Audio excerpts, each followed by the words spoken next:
Hello बच्चों, कैसे हो आप सब। चलो आज इस वीडियो में मैं लेकर आया हूँ फिर से उड़ान सीरीज का क्वेश्चन।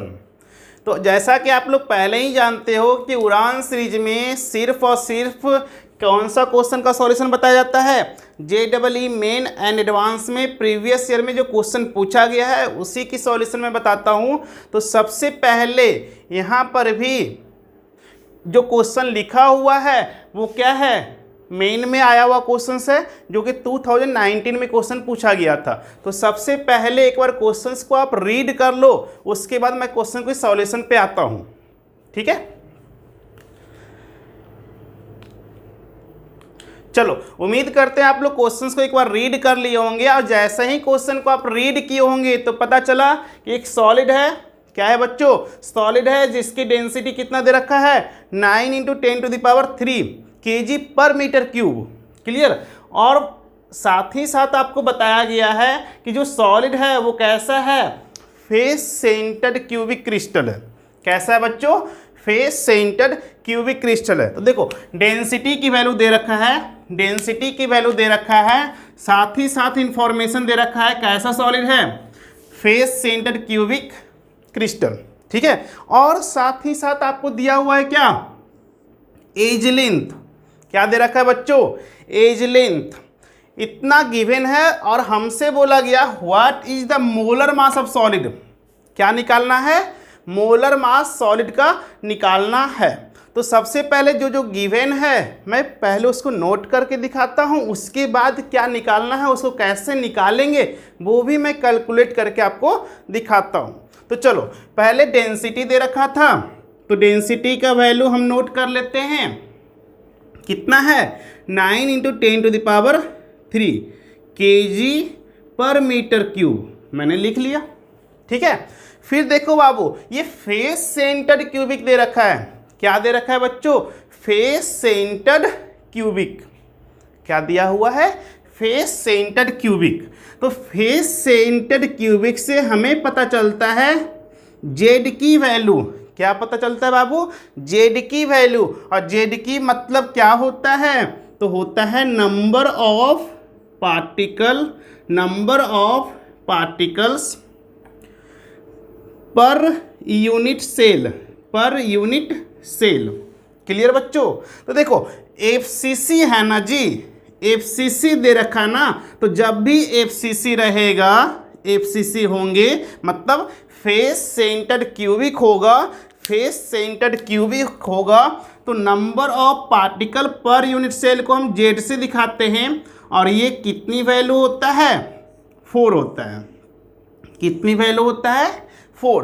तो ये जो इंफॉर्मेशन दिया हुआ है face centred cubic crystal, face centred cubic crystal का मतलब होता है, इससे फेस सेंटर क्यूबिक क्रिस्टल से ही हम क्या निकालते हैं, जेड की वैल्यू। तो फेस सेंटर दे रखा तो जेड की वैल्यू कितना लेना है आपको? 4 लेना है। क्लियर। अब देखो आगे चलोगे तो एज लेंथ की वैल्यू दे रखा है। किसकी वैल्यू दे रखा है बच्चों? As length. एज लेंथ को हम फॉर्मूला में ए से दिखाते हैं और उसकी वैल्यू कितना दे रखा है? 200√2 पिकोमीटर। ठीक है। अब देखो बाबू, एक लेंथ जो यहाँ पे दे रखा है वो मीटर में दे रखा है। किस में दे रखा है बच्चों? मीटर में। तो मेरा पहला कर्तव्य बनता है कि इस पिकोमीटर को हम किस में कन्वर्ट कर ले? मीटर में। किस में कन्वर्ट कर ले? मीटर में। तो समझना 1 picometre is equal to 1 picometre is equal to 10⁻⁻12 metre होता है। क्लियर बच्चों? क्या बोले हम? 1 पिकोमीटर इज इक्वल टू 10⁻, कितना होता है? -12 मीटर होता है। तो देखो तो इसको हम ऐसे लिख सकते हैं 200√2 पिकोमीटर को मीटर में कन्वर्ट किया तो ऐसा। ठीक है। और देखो बच्चों यहाँ पे 200 है ना, 200 है, इसका हम क्या करते हैं 2√2 लिखते हैं और यहाँ पे मल्टीप्लाई कर देते बाबू। देखो ये 10⁻⁻12 था और यहाँ से क्या हुआ, 100 को हम इस फॉर्म में लिख रहे हैं 10⁻2 के फॉर्म में। ठीक है। तो यहाँ 2√2 इनटू, अब इन दोनों को सॉल्व करोगे तो 10 टू द पावर माइनस क्या आएगा बच्चों, 10 आएगा। ठीक है, तो ये किस में कन्वर्ट हो चुका, मीटर में। किस में कन्वर्ट हो चुका, मीटर में। अब देखो, अब मैं डेंसिटी कैसे निकालता हूँ उसके बारे में बता रहा हूँ। अब जो जो वैल्यू दिया हुआ था और एक वैल्यू दे रखा है एवोगाड्रो नंबर। एवोगाड्रो नंबर की वैल्यू क्या लेना है, 6 इंटू 10 टू द पावर 23। क्या लेना है बच्चों, एवोगाड्रो नंबर की वैल्यू, एवोगाड्रो नंबर की वैल्यू लेना है 6 into 10 to the power 23। Clear, per mole. अब ये सब वैल्यू आपका गिवन था, ये सब वैल्यू क्या है, गिवन है। अब हमें क्या निकालना है बच्चों, देखो क्वेश्चन में मोलर मास, क्या निकालना है, मोलर मास। क्या निकालना है बच्चों, मोलर मास। तो मोलर मास जब निकालना है तो देखो, मोलर मास को हम क्या मान के चलते हैं, कैपिटल एम और क्वेश्चन मार्क लगाते हैं, क्योंकि ये हमें कैलकुलेट करना है। अब देखो बच्चों, अगर हम डेंसिटी का फॉर्मूला देखें कि डेंसिटी निकालते कैसे हैं, उसकी फॉर्मूला क्या होता है, तो देखो डेंसिटी इज इक्वल टू होता है Z into M divided by A cube into N A. Clear बच्चों, डेंसिटी इज इक्वल टू होता है Z into M divided by A cube into N A. ठीक है, अब देखो हमें क्या निकालना है बच्चों, मोलर मास निकालना है। तो डी का मतलब तो डेंसिटी है, ए का मतलब क्या है, एज लेंथ, एन ए का मतलब एवोगाड्रो नंबर, जेड का मतलब लिखा ही हो number of particle per unit cell. अरे यार एम क्या होता है, मोलर मास। मतलब इस फॉर्मूला में हमें क्या कैलकुलेट करना है, एम की वैल्यू। क्या कैलकुलेट करना है बच्चों, एम की वैल्यू। तो बस इजी फॉर्मूला, आपके पास अगर फॉर्मूला याद है तो ये फॉर्मूला आसानी से, ये क्वेश्चन आसानी से बन सकता है सब, क्योंकि ऑलरेडी सभी वैल्यू क्वेश्चन में दे रखा है, हमें सिर्फ एम की वैल्यू पूछा है। क्लियर, तो देखो तो बाबू हमें इस फॉर्मूला को निकालना क्या था, एम।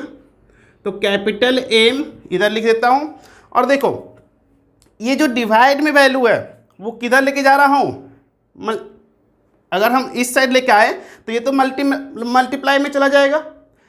जो वैल्यू यहाँ डी दे रखा है डेंसिटी इज इक्वल टू इतना, अगर हम ये ए क्यूब और एन ए वैल्यू जो है वो इधर लेके आना चाहते हैं तो किधर जाएगा आपका, किस में जाएगा, मल्टीप्लाई या डिवाइड में। तो बाबू इधर डिवाइड में, तो इस साइड लाएंगे तो क्या होगा, मल्टीप्लाई में जाएंगे। तो D into A cube into N A, है ना बच्चों। अब देखो m को तो इधर ही रहने दो, z को इस साइड ले आओ। तो z को इस साइड लाएंगे तो कहाँ जाएगा, ये डिवाइड में जाएंगे सर, है कि नहीं। तो देखो अब ये वैल्यू पुट करो, आंसर सर, वैल्यू पुट करो आंसर आ जाएगा। d की वैल्यू कितना दे रखा है, d की वैल्यू कितना दे रखा है सर, देख लो। d की वैल्यू दिया हुआ है 9 इंटू 10 टू द पावर 3। फिर a की वैल्यू कितना है सर, यहाँ देख लो, रूट टू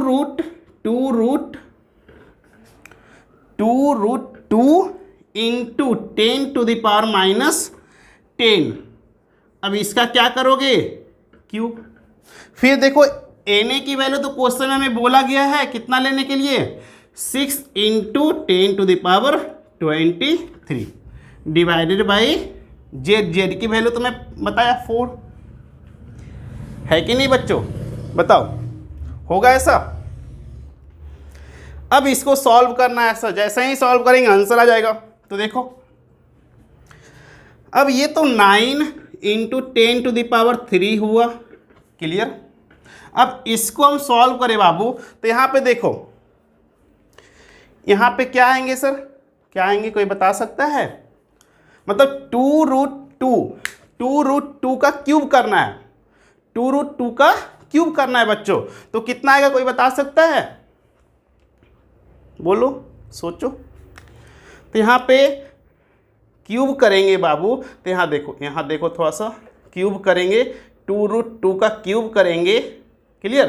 तो ये बाबू 2 क्या हो जाएगा, 2 इंटू 2 इंटू 2 और रूट ऐसा होगा, एक और रूट रहेंगे यहाँ पे, तो ये तो कितना हो जाएगा 8, फिर देखो ये 2 आएगा यहाँ पे, रूट टू इंटू क्या हो जाएगा 2, रूट टू क्या हो गया, दोनों रूट 2 इंटू रूट 2 हो जाएगा, और फिर एक रूट 2 बच जाएगा, तो ये कितना हो जाएगा 16 रूट 2।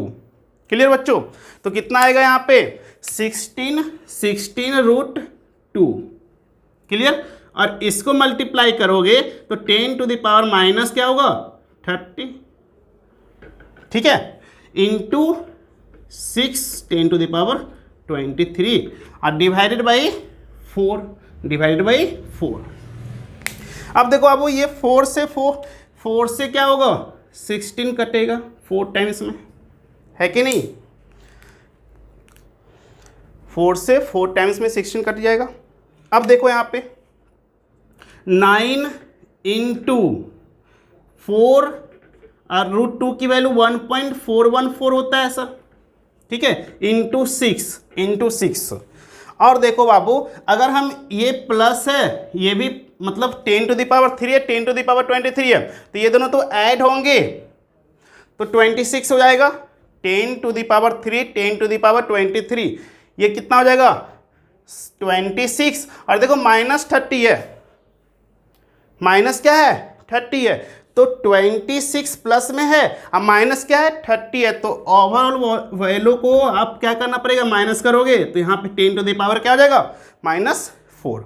अब इसको आप सॉल्व कर लो, इसको क्या करो सॉल्व करो बच्चों, तो वैल्यू आ जाएंगे 0.0305, ठीक है। इसको आप सॉल्व कर लो, इसको सॉल्व करो मल्टीप्लाई करो, फिर यहाँ पे इन वैल्यू को जो सॉल्व करोगे तो वैल्यू क्या आएगा 0.0305, 0.0305। क्लियर? तो अब देख लो इसमें कि कौन सा ऑप्शन मैच कर रहा है बाबू, तो ये आंसर है। क्लियर? चलो दूसरा क्वेश्चन सॉल्व करते हैं। चलो बच्चों सेकेंड क्वेश्चन बनाते हैं, पहले एक बार क्वेश्चन को रीड कर लो, उसके बाद मैं इसकी सॉल्यूशन भी बताता हूं आप लोगों को। क्वेश्चन रीड कर लिए? देखो तो क्वेश्चन जब रीड कर लिए तो उसकी सॉल्यूशन मैं बता देता हूं। अब यहाँ पे क्वेश्चन बोला गया है एक कंपाउंड है जिसकी फार्मूला दे रखा है, एक कंपाउंड है जिसकी फार्मूला दे रखा है A2B3। क्या दिया हुआ है बच्चों? एक कंपाउंड जिसकी फार्मूला A2B3 है और पूछा गया है कि बताओ कौन सा एटम्स मतलब एलिमेंट ए के एटम्स HCP पे है, HCP मतलब हेक्सागोनल क्लोज पैकिंग, ठीक है, या एटम्स बी का HCP पे है। हमसे पूछा गया फार्मूला इस पर दिया हुआ है और पूछा गया है कि ए और बी कहाँ पे रखा गया है, ये बताना है आपको। कौन HCP बना रहा और कौन है टेट्राहेड्रल वाइड पे। क्लियर? तो समझो पहले एक बात बताओ कि यहाँ पे ए सबको हम देख लेते हैं सर कौन सा ऑप्शन इस फॉर्मूला को सेटिस्फाइड करता है। पहले हम लोग चेक कर लेते हैं कि कौन सा ऑप्शन इस फॉर्मूला को सेटिस्फाइड कर रहा। तो सबसे पहले एक बात बताओ कि पहला ऑप्शन क्या दे रखा है कि HCP कौन बना रहा, ए, कौन बना रहा ए, और टेट्राहेड्रल वाइड पे क्या है बी। तो चलो पहले इस कंडीशन से क्या फॉर्मूला बन के निकलता है वो देख लेते हैं हम लोग, ठीक है। लेकिन क्वेश्चन बनाने से पहले ये याद रखना हमेशा कि अगर हम HCP लेकर चल रहे हैं तो HCP का मतलब होता है हेक्सागोनल क्लोज पैकिंग। एक हेक्सागोनल क्लोज पैकिंग के एक यूनिट सेल में कितने पार्टिकल्स होता है 6 पार्टिकल होता है। कितने पार्टिकल होता है बाबू 6। हमेशा याद रखना हेक्सागोनल क्लोज पैकिंग में एक यूनिट सेल में कितने पार्टिकल्स होता है 6 होता है। क्लियर? तो चलो पहले हम इसके द्वारा जो फॉर्मूला बन रहा है वो निकालते हैं। देखो यहाँ पे ए को माना गया है HCP, तो इसकी पार्टिकल कितना हो जाएगा 6 हो जाएगा। ए कहाँ पे है बच्चों HCP, तो ए का पार्टिकल्स कितने होंगे 6 होगा। कितना, एक यूनिट सेल में HCP पे कौन रखा गया है फर्स्ट ऑप्शन पे, ए। क्लियर। तो हेक्सागोनल क्लोज पैकिंग जब भी कोई पार्टिकल्स रखता है तो उसके एक यूनिट सेल में कितने पार्टिकल होता है 6, मैंने लिख लिया। और देखो हमें यहाँ पे बोला गया सेकेंड टेट्राहेड्रल वाइड, तो जितने पार्टिकल को आप अरेंज करोगे उससे डबल क्या बनता है, टेट्राहेड्रल वाइड बनता है। एक बार मैं फिर से रिपीट करता हूँ, जितने पार्टिकल को आप अरेंज करते हो उससे डबल क्या बनता है, टेट्राहेड्रल वाइड। तो कितने पार्टिकल को अरेंज किया 6, तो उसका डबल कितना होगा 12। और 12 पे कौन है फर्स्ट ऑप्शन के अकॉर्डिंग बी है। और कितना टेट्राहेड्रल वाइड पे रखा गया है बाबू, तो 2/3, मतलब 2/3 से मल्टीप्लाई कर दो 12 को। क्लियर। अब इसको देखो, ये 3 से कटेंगे ना 12, कितने टाइम्स में 4। तो देखो बाबू यहाँ पे क्या हो गया 6 हो जाएगा और यहाँ पे क्या हो जाएगा 8 हो जाएंगे। ये दोनों नंबर अभी डिविजिबल है, तो 2 से डिविजिबल है, 2 से डिवाइड करोगे तो यहाँ पे कितनी वैल्यू आ जाएगा 3 आएंगे और यहाँ पे 4 आएंगे, जो कि इसके अकॉर्डिंग फॉर्मूला क्या होना चाहिए A3B4। लेकिन ये फॉर्मूला हमें ऑप्शन में नहीं दे रखा है, इसका मतलब क्या है ए ऑप्शन आपका रॉन्ग है। क्लियर। उसी तरह से हम बी को चलते हैं ट्राई करने। ठीक है, तो फिर देखो ए कहाँ पे रखा गया है HCP। अभी अभी मैंने बताया बच्चों कि जब भी HCP पे रहे तो हम एक यूनिट सेल में कितने पार्टिकल लेके चलेंगे 6। क्लियर। और टेट्राहाइड्रल वाइड कितना बनता है, तो जितने पार्टिकल को अरेंज करते उसके डबल। तो बाबू यहाँ पे कितने बनेंगे 12, इसमें तो कोई दिक्कत ही नहीं होना चाहिए, 12 बना दिए। लेकिन बोला गया बी जो है वो 1/3 टेट्राहाइड्रल वाइड पे है, तो यहाँ मल्टीप्लाई कर दो 1/3 से। क्लियर। फिर देखो आप इसको कैंसिल करोगे तो 3 से 4 टाइम्स में कैंसिल होंगे। ठीक है, तो ये 6 बाबू और नीचे क्या हो गया 4। तो अब इसको डिवाइड करोगे तो ए का फॉर्मूला, ए का जो वैल्यू आ रहा है इसके अकॉर्डिंग 3 और बी की जो वैल्यू आ रहा वो है 2। ये भी देखो फॉर्मूला नहीं दे रखा है ऑप्शन क्वेश्चन में, इसका मतलब सेकेंड ऑप्शन भी इस फॉर्मूला के अकॉर्डिंग सही नहीं है। ठीक है, अब थर्ड ट्राई करके देखते हैं बाबू। तो देखो HCP लैटिस पे अब क्या रखा गया है बच्चों, बी को रखा गया है। तो यहाँ पे जब बी को रखेंगे तो देखो तो यहाँ पे बी कितना हो जाएगा इस बार, बी HCP में कितने पार्टिकल्स होते हैं तो 6 होता है, तो बी कितना हो जाएगा इस बार 6। और टेट्राहाइड्रल वाइड पे कौन रखा गया है ए, तो टेट्राहाइड्रल वाइड बनता कितना है बाबू, तो 12 बनेगा, है ना। लेकिन कितने टेट्राहाइड्रल वाइड पे रखना है आपको 1/3 से मल्टीप्लाई करना होगा। क्लियर। अब देखो यहाँ पे अगर मल्टीप्लाई करें सर तो 3 से 12 कितने टाइम्स में कैंसिल होंगे 4।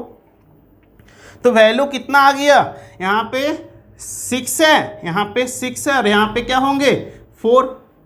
अब देखो बाबू ये दोनों अभी भी डिविजिबल है, तो डिवाइड कर दो 2 से डिविजिबल है ना, तो 2 से डिवाइड करेंगे तो यहाँ पे बाबू कितना हो जाएगा A 3 हो जाएगा और B कितना हो जाएगा 2 हो जाएंगे। ठीक है, अब देखो फॉर्मूला, ये भी इससे भी कंडीशन क्या हो रहा फॉलो नहीं कर रहा, नहीं गलती थोड़ा सा यहाँ पे देखो B कितना इस बार आएगा बाबू, B कितना इस बार आएगा, तो B है 3 ना, और A कितना है इस बार, A कितना है 2, तो ये कंडीशन देखो फॉलो कर रहा फॉर्मूला। ठीक है, वो मैं गलती लिख दिया था थोड़ा सा। तो यहाँ पे क्या हो गया A2B3 बाबू, B पहले है, B क्या है, अगर ये दोनों नंबर क्या है 6 और 4 दोनों नंबर डिविजिबल है, 2 से डिवाइड करेंगे तो B3 आएगा, B3 आएंगे और A कितना आएगा 2, तो A2B3 ये क्या है राइट आंसर होगा इसका। क्लियर। तो इस टाइप के क्वेश्चंस को इस टाइप से सॉल्व करना है आप लोगों को। चलो इस क्वेश्चन में, इस वीडियो में और भी क्वेश्चन सॉल्व करवाता हूँ। चलो बच्चों एक बार इस क्वेश्चन को रीड करो, इसको भी सॉल्यूशन इसी वीडियो में मैं करवाता हूँ। पहले क्वेश्चन को रीड कर लो एक बार। देखो क्वेश्चन में बोला गया है कि एक मेटल है वही दो तरह से क्रिस्टलाइज हो रहा। सेम मेटल है, वो दो टाइप से स्ट्रक्चर बनाता है, दो टाइप से क्रिस्टलाइज होता है। एक हो रहा फेस सेंटर्ड क्यूबिक और दूसरा होता है बॉडी सेंटर्ड क्यूबिक। क्लियर बच्चों? और जब फेस सेंटर्ड में होता है तो उसकी जो लेंथ है, एज लेंथ है, यूनिट सेल का जो लेंथ है वो 3.5 था। कब? जब वो फेस सेंटर्ड क्यूबिक बन रहा था। और वही सेम मेटल जब बॉडी सेंटर्ड क्यूबिक बनाता है तो उसकी एज लेंथ कितना हो जाता है? 3 एंगस्ट्रॉम। अब आपसे पूछा गया है कि बताओ डेंसिटी का रेशियो क्या होगा एफसीसी और बीसीसी। तो सबसे पहले बाबू हमसे पूछा गया डेंसिटी का रेशियो, तो सबसे पहला फोकस करो डेंसिटी का फॉर्मूला क्या होता है। अगर फॉर्मूला याद है तो इजीली सॉल्व हो जाएंगे बाबू क्वेश्चन। अगर फॉर्मूला याद हो तो ये क्वेश्चन में कुछ भी नहीं है, आपको इजीली सॉल्व हो जाएंगे। तो बताओ डेंसिटी का फॉर्मूला होता है क्या? तो देखो यहाँ पे लिख रहा हूँ density is equal to Z M divided by A cube into N A. ये फार्मूला होता है सर। मैं सभी को टर्म समझाता हूँ। क्या डी है? डी तो आप लोग जैसा जान ही रहे होंगे बच्चों, क्या है? डेंसिटी। ठीक है। फिर यहाँ पे बाबू जेड लिखा हुआ है, सर। जेड क्या होता है? तो देखो number of atoms per unit cell. ठीक है। उसी तरह से फिर बाबू देखो एम है, एम को आप क्या मानोगे? Atomic mass. क्लियर? उसी तरह से फिर क्या है? ए है, तो ए को हम लोग जानते हैं एज लेंथ के नाम से। क्या जानते हैं बच्चों? एज लेंथ के नाम से। और एन को क्या बोल देते हैं बाबू? Avogadro number. पहले टर्म समझ लो, फिर आपको ये क्वेश्चन में कुछ है नहीं, तुरंत बन जाएंगे। ठीक है। तो देखो बच्चों, डी क्या है? डेंसिटी। जेड क्या है? नंबर ऑफ एटम्स बताता है पर यूनिट सेल। एम क्या है? एटॉमिक मास है। ए क्या है? एज लेंथ है। और एन ए क्या है बच्चों? एवोगाड्रो नंबर है। क्या है बच्चों? Avogadro number. ठीक है। अब देखो, अगर ये फॉर्मूला आपको पता है तो ये क्वेश्चन में कुछ भी नहीं है, तुरंत सॉल्व हो जाएंगे। क्लियर? तो हमें डेंसिटी का रेशियो निकालना है। किसके रेशियो निकालना है बाबू? जब एफसीसी में क्रिस्टलाइज हो रहा था और बीसीसी में क्रिस्टलाइज हो रहा था, तो इन दोनों का रेशियो निकालना है। तो सबसे पहले हम लोग क्या करते हैं? दोनों की डेंसिटी कैलकुलेट कर लेते हैं। और रेशियो निकालने के लिए कि कौन पहले है? एफसीसी है, तो एफसीसी के वैल्यू ऊपर लिखेंगे और डिवाइड कर देंगे किससे? डेंसिटी का वैल्यू से बीसीसी का। ठीक है। मतलब डेंसिटी पहले निकालते हैं एफसीसी का, फिर डेंसिटी निकालते हैं बीसीसी का। डेंसिटी एफसीसी का वैल्यू ऊपर लिखेंगे और डिवाइड कर देंगे क्या? डेंसिटी बीसीसी से। क्लियर? क्योंकि हमें रेशियो पूछा गया है। तो चलो मैं करता हूँ यही काम। देखो पहले मैं एफसीसी की बात कर लेता हूँ। किसके लिए बात कर रहा हूँ बाबू? एफसीसी के लिए। इधर मैं डेंसिटी का फॉर्मूला लिख देता हूँ बीसीसी के लिए और दोनों को डिवाइड करूँगा, आंसर। क्लियर? तो देखो यहाँ पे इसकी डेंसिटी को मैं मान लेता हूँ D1 बच्चों। कितना मान लेता हूँ? D1। ठीक है। अब देखो बाबू यहाँ पे number of atom per unit cell, मतलब जेड की वैल्यू पहले हमको लिखना है बाबू। तो एफसीसी के लिए जेड की वैल्यू होता है 4। कितना होता है बच्चों? 4।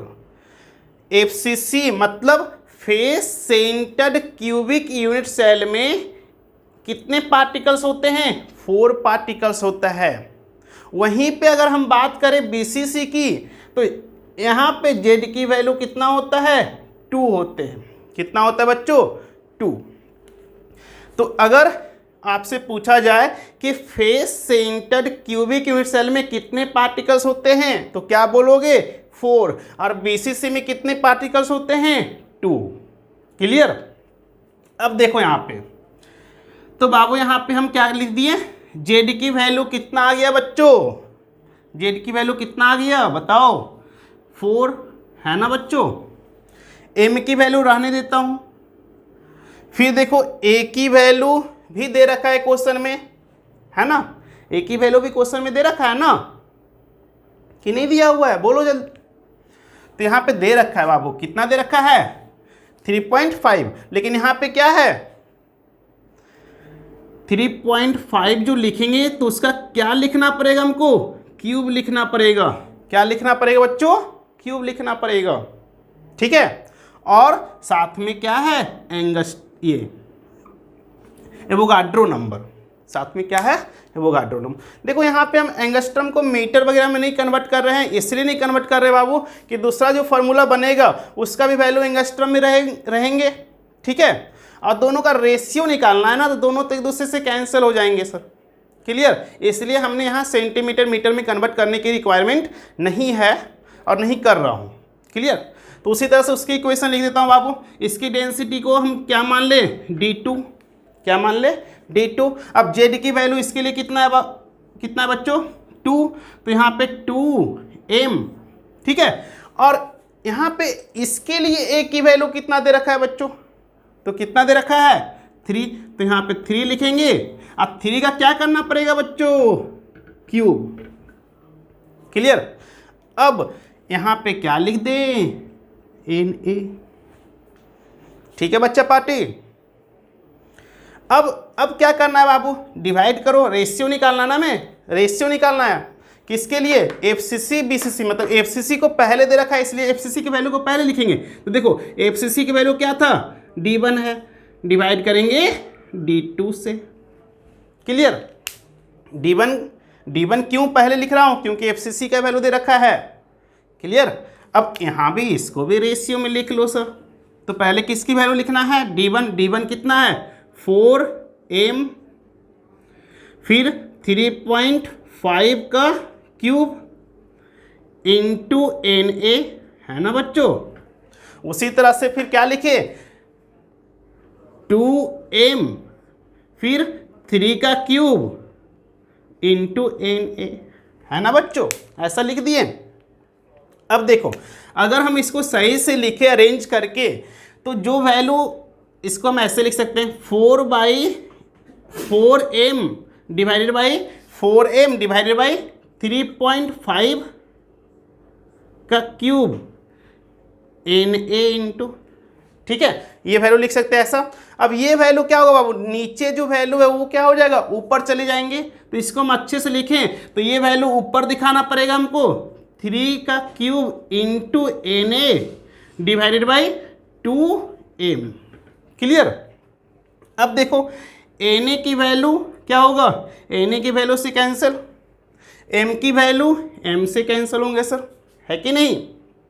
तो यहाँ पे क्या हो जाएगा 4 इंटू बाबू ये कितना हो जाएगा आपका 3 का क्यूब मतलब 27 हो जाएंगे, ठीक है कि नहीं। अब नीचे करोगे तो 2 है ना, इंटू इसका क्यूब बाबू तो 3.5 इंटू 3.5 इंटू 3.5। क्लियर। अब अगर 4 इंटू 27 करें, 4 इंटू 27 करें तो बताओ कितना आएगा बच्चों 108, है ना, कितना आएगा बच्चों 108। और अगर इन सभी को मल्टीप्लाई करोगे करके देखो 2 इंटू 3.5 इंटू 3.5 इंटू 3.5, ठीक है। तो इसकी जब वैल्यू करोगे तो 85.75 आएंगे सर, ठीक है। अब क्या करो, इन दोनों को डिवाइड कर लो बच्चों। जब डिवाइड करोगे तो 1.26 आएंगे। क्लियर। क्या बच्चों क्या वैल्यू आएगा डिवाइड करने से, बोलो 1.26। अब यहाँ पे इस क्वेश्चन में जो बोला गया था कि कैलकुलेट क्या करना था हमको, रेशियो निकालना था डेंसिटी का, वो वैल्यू कितना आ गया 1.25। क्लियर। तो ये क्वेश्चन पूरी तरह से क्या हो गया, सॉल्व हो गया। देखो पहले क्या बोला गया था कि सेम मेटल है, सेम मेटल था, दो तरह का फॉर्म ले रहा था वो FCC और BCC। तो हमें क्या करना था, दोनों की डेंसिटी निकाल लेना था। ठीक है, जब डेंसिटी निकाल लेंगे और फिर उसको क्या कर देंगे, डिवाइड कर देंगे। तो डिवाइड पहले किसको लिखना था, FCC, क्योंकि FCC दे रखा था। ठीक है, और BCC। तो पहले FCC था तो FCC की वैल्यू ऊपर लिखे, BCC की वैल्यू से क्या किए, डिवाइड कर दिया। क्लियर। तो ये क्वेश्चन पूरी तरह से सॉल्व हो चुका। क्लियर। तो इसी तरह से मिलते हैं आप लोगों से नेक्स्ट वीडियो में। फिर से मैं उड़ान से इसका क्वेश्चन लेकर आऊँगा आप लोगों के लिए, जिसमें क्या सॉल्व करवाते हैं, JEE मेन एंड एडवांस का क्वेश्चन।